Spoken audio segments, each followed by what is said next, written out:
بسم اللہ الرحمن الرحیم نحمدہ ونصلی علی رسولہ الکریم۔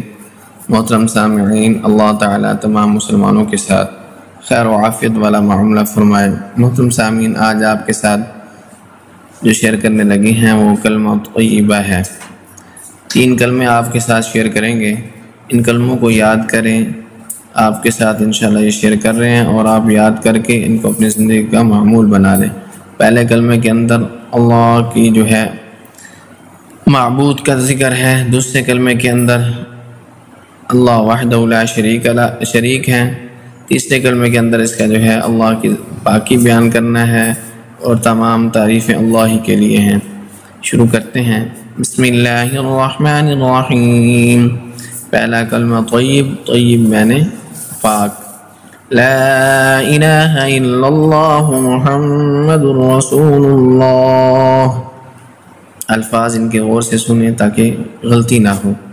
لا الہ الا اللہ محمد رسول اللہ، ڈال کے اوپر پیش ہے، را کو ساتھ ملا کے پڑھنا ہے۔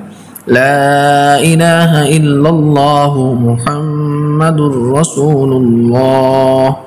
ترجمہ: اللہ کے سوا کوئی معبود نہیں اور محمد صلی اللہ علیہ وسلم اللہ کے رسول ہیں۔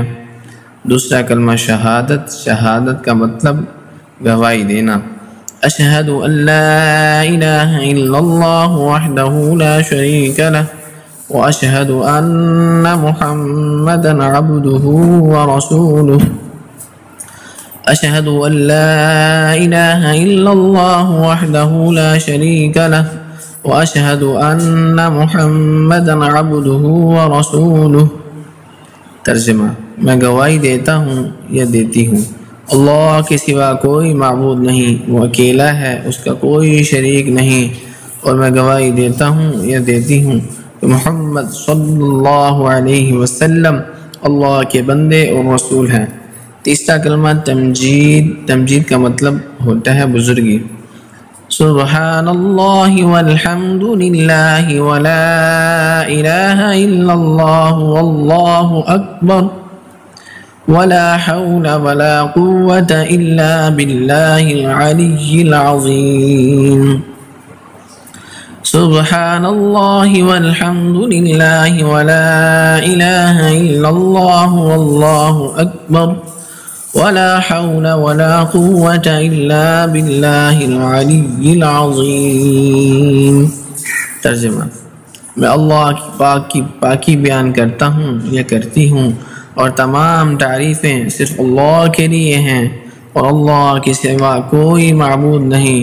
اللہ سب سے بڑا ہے اور گناہوں سے بچنے کی طاقت اور نیک کام کرنے کی قوت اللہ ہی کی طرف سے ہے جو بلند شان والا اور عظمت والا ہے۔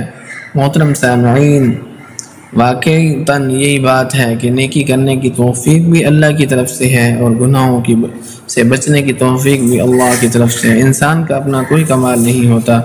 مختصر آپ کو عرض کر دوں کہ حدیث پاک کا مفہوم ہے جو 100 مرتبہ لا الہ الا اللہ محمد رسول اللہ یہ کلمہ پڑھتا ہے، فرمایا کل قیامت کے دن جب وہ قبر سے اٹھایا جائے گا تو اس کا چہرہ 14 رات کی طرح چمکتا ہوا ہوگا۔ محترم سامعین، اللہ تعالی ہم سب کو عمل توفیق نصیب فرمائے، آمین۔